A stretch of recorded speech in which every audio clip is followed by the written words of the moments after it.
સમાજની વાત ના કરો તો બાળકને શું ખબર પડે. અને આ દેશમાં તકલીફ છે કે અહીંયા મારા ઘરમાં હું તો વારંવાર બને મારા ઘરમાં તો બોલવા માટે અમારા પટેલોમાં તો વ્હાઈટ બોસ હોય ને તમારે એવું છે ને એટલે મને ઘરમાં કે તમારે બોલવાનું બંધ હસબન્ડ બોલવાનું બંધ. પણ હું સિરિયસલી બે વાત કરી દઉં. જયંતિભાઈ અને તમારા મિત્રોએ જ્યાં એક શરૂ કર્યું છે સ્નેહ સંબંધ, એના 3 લાભ છે. એક તો અરસપરસ આપણે મળીએ. આજે બધી બિઝનેસ સ્કૂલોમાં અહીંયા ઘણા બધા ભણેલા MBA વાળા ઘણા બધા લાગે છે. Networking is a part of modern business ethics. એ અર્થમાં તમે જ્યારે મળો તો એકબીજાનો સંપર્ક થાય અને આપણે એનો કંઈક લાભ લઈએ. બીજી વસ્તુ સહયોગની ભૂમિકા પણ રાખવી. હેમેન્દ્રભાઈ અને સુધાબેન પહેલાં આવ્યા એક જમાયું છે સામ્રાજ્ય, એટલે એમના માટે કહી શકું આઈ એમ વેરી હેપી કે અમને અહીંયા સિંગડા ઉડ્યા નથી. લક્ષ્મી આવે, જુવાની હોય, કદાચ રૂપ સૌંદર્ય હોય તો આપણામાં અહંકાર આવે છે. હું ઈચ્છું કે આ સ્નેહ સંમેલનમાં બધાએ ભાઈચારો વધવો જોઈએ. આપણે આપણા અનુભવની આપ-લે કરવી પડે. અને આ દેશનું ત્રીજી વસ્તુ, આ દેશ ખરેખર મહાન દેશ છે. અહીંયા એવું નથી કે સંપૂર્ણ રામ રાજ્ય છે, પણ ભારત કરતાં વધારે સારું રામ રાજ્ય આ દેશમાં છે.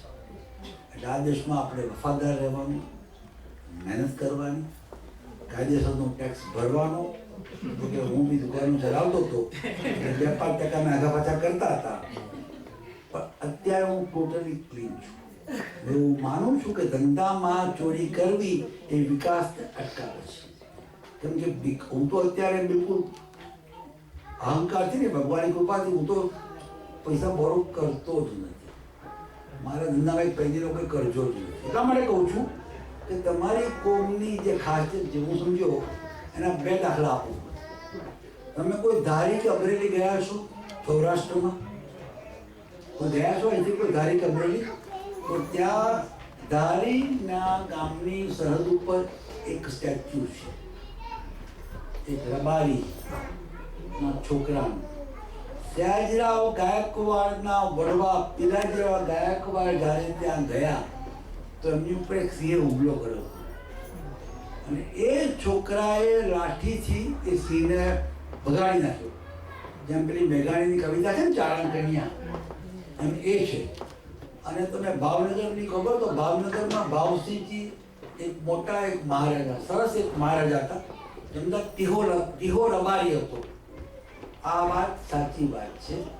તમે તમારા સંતાનોને કહેજો કે એવું થયું કે ભાવનગર તે વખતના બ્રિટિશ ટાઈમમાં 1920ની આસપાસના ટાઈમમાં યુરોપમાંથી ઘણા બધા ઇન્ડિયા જાય.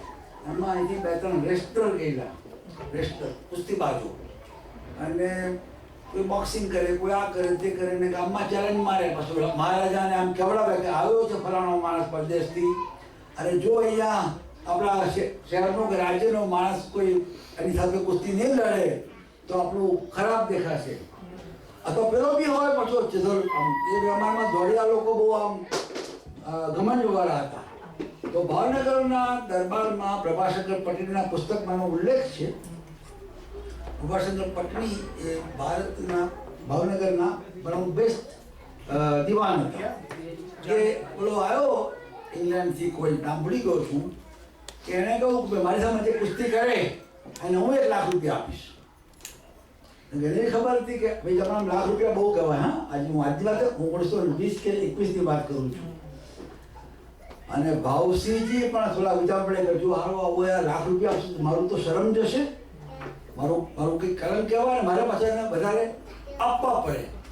તો એનાઉન્સ થયું, કમર જાણવા જેવું છે ટીહોર, કે ભાઈ આપણે હવે આ પાછળ કુસ્તીની ખબર નહીં પેલા રબારી કોમના માણસોને તો ખબર આપણી કે ભાઈ જેને બાથમમાંથી કરતા આવડતું હોય એ ભાવનગર આવી જાય. તો ટીહોર રબારી નામનો માણસ, અને પ્રભારીઓ આ જોયા ને કેવા લાગે, પેલો આકાર કેવો લાગે, બધા લાંબા પડા હોય. અને પુરુષોએ લાંબા પડ થવાની છૂટ છે, બહેનોએ બનતા સુધી ટાળવું.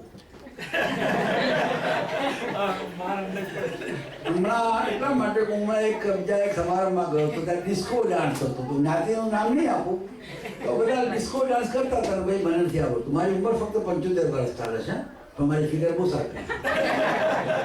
તો ત્યાં બધા કરતા હતા ડિસ્કો ડાન્સ. એમાં કેટલીક બહેનો મેં જોયું લંબાઈ કરતાં પહોળાઈ વધારે હતી. પણ હું મુખ્ય વાતમાં આવું, આરોગ્ય એ પણ જરૂરી છે. પરાક્રમ કરવું હોય તેના માટે આરોગ્ય જોઈએ. પીરો રબારી આવ્યો, ગામમાં બધા ઢોલ ટીપાયા રાજમાં, પેલા બી કોઈ તૈયાર થાઓ, આપણો આવ્યો છે પેલો ગોળીઓ. અને તો પેલા કે બોક્સિંગ શું, રેસલિંગ શું, તો કે પાટણબાજી. તો ખરેખર હું વર્ણન ના કરી શકું, પણ એક સ્ટેજ હતું મોટું ભાવનગરમાં. અને પેલો આમાં લાંબો પાડો આવ્યો, અમે ઇંગ્લિશ, અને પાટણબાજી કરવા માંડ્યો. એટલે પેલા એ અહીંયા આ ખભા ઉપર પેલા એ મુઠ્ઠી મારી, પેલા અંગ્રેજી.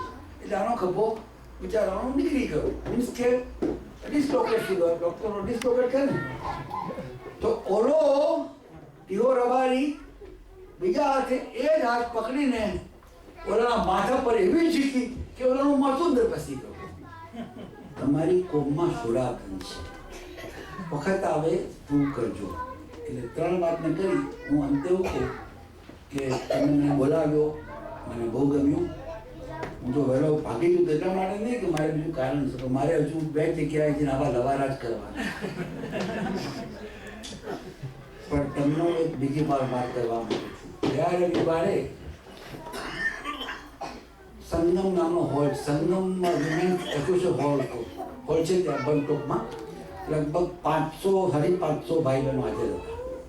અને આપણે ઝવેરચંદ મેઘાણીની એક એમના 115મી જન્મ જયંતિની ઉજવણી કરી. અને મેઘાણીના જે તમે જો પુસ્તકો વાંચ્યા હોય, સૌરાષ્ટ્રની રસધાર, સૌરાષ્ટ્રની કથાઓ, તો એમાં મોટા ભાગના સિંચન થયું હતું નેસડાઓમાંથી. નેસડા ક્યાં હોય કોઈને ખબર છે? નેસડા ક્યાં હોય? નેસડા ક્યાં હોય? જ્યાં જ્યાં ગામ હોય, રબારી વાળો હોય, તો બારે જાય તો નેસડા કહેવાય. નેસડા આપણે બધા સોફિસ્ટિકેટેડ ગુજરાતી બોલવા ગયો. પણ નેહડામાં એનું હકીકત આ બધું તમે વેબસાઇટ જોઈ શકો છો. હું તમને વેબસાઇટ બી આપું, નંબર બી આપું, મારી ડાયરીમાં પડી છે. ઝવેરચંદમેઘાણી.com, ઝવેરચંદમેઘાણી.com. તમે એમાં વિડીયો જોઈ શકો. મેઘાણી સૌરાષ્ટ્રમાં ગામે ગામ ફરતા હતા. અને સૌથી વધારે જો માહિતી આપી હોય તો નેસડામાંથી. ચારણ હતા, બીજા બધા હતા. મુખ્ય વાત એ હતો કરતો હવે આ બાળકોનો પ્રોટેસ્ટ સમજો એટલે સમજો કે મારે હવે આ સ્ટોપ કરવું પડે. અને હવે મને માઇક મળ્યા પછી કલાક તો મારે મિનિમમ બોલવું જ પડે ને. પણ મુખ્ય વાત કરતો હતો મેઘાણીની. આ તમારી જે કોમની વાત આજે સાંભળી, ફર્સ્ટ ઓફ ઓલ જયંતિ કે તમે મને આ લાભ આપ્યો ને, મારે બી મેળવવું પડે. હું પટેલ, લુહાણા, બ્રાહ્મણ, વાણિયા, સુધાર, સોની, મોચી, દુબાર માટે ઘણું જાણું છું. પણ આજે મને તમે જે માહિતી આપી, સુધાબેન આપી, ખાસ કરીને અમરેન્દ્રભાઈ આપી, વેરી ઇમ્પ્રેસ. શું નામ કહ્યું અંજાતાનું? ભાગ્યેશ. ભાગ્યેશ. મારું બી ભાગ્ય ખુલી ગયું. હું છેલ્લો એક તમને સંદેશ આપું છું, વિનંતી નહીં કરું. પોતાના હિત માટે, પોતાના સમાજના ક્રમે વધુ ને વધુ વિકાસ માટે આ પ્રકારે તમે સહયોગ કરો છો, કરતા રહેજો. તમે જે એમના બોસનું શું નામ બોલ્યું? ભૂલી ગયો. એમના બોસનું શું નામ? સીતાબેનના મોટી રીતે સેવા કરો છો, કરતા રહેજો. બહુ મોટું કામ છે. ખરેખર બાકી માણસ સ્વકેન્દ્રી બની જાય છે. અને ઈચ્છું કે આવતીકાલના ઇતિહાસમાં તમારામાંથી વેપાર, ઉદ્યોગ, વ્યવસાય, સખાવત, બીજા બધા રીતે પણ જાહેર ક્ષેત્રમાં આવવાની જરૂર છે. આપણા ગુજરાતી ભારતીયોની મર્યાદા એ છે કે આપણે મોટે ભાગે રાજકારણમાં કે જાહેર જીવનમાં બહુ ઓછા પ્રવૃત્ત થાય છે. પણ ઈચ્છું કે આજે તમારું સ્નેહ સંમેલન છે. I'm really very touched. I'll say only 2 things in English. I won't speak in English. Look, madam, I only know your Natasha. Natasha, most popular name in Russian whole demography is Natasha. So let me tell you something about Natasha and also Nargis. You know anything about Nargis? Who was Nargis? Film actress. Film actress, and she was